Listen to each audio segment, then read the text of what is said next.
Ronda Veritas Report. DepEd at DPWH pinagtibay ang pagtutulungan para sa karagdagang classroom sa bansa. Ulat mula kay Nolan Ariola. Ganolan?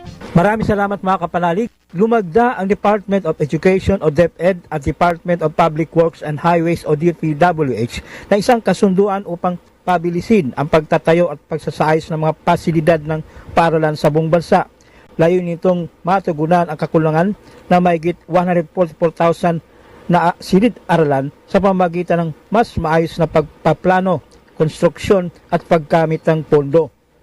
Saklaw ng proyekto ang mga silid-aralan, laboratorio at iba pang pasilidad.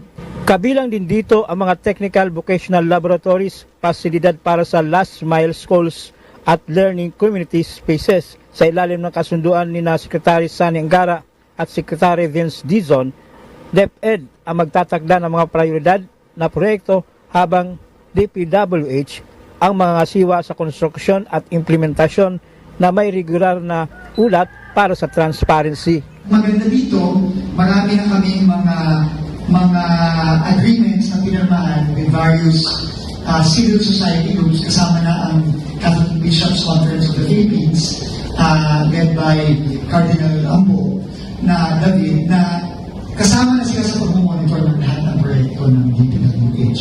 Kasama na din dyan ang mga kaso. No? So, transparency, nandiyan na yung mga reformang ginawa natin. Nagawa natin ang lahat para ma-maintain ang transparency at masigurado ang talagang hindi na mauulit yung nakita natin hindi magagandang mga ginagawa dito sa DPWH.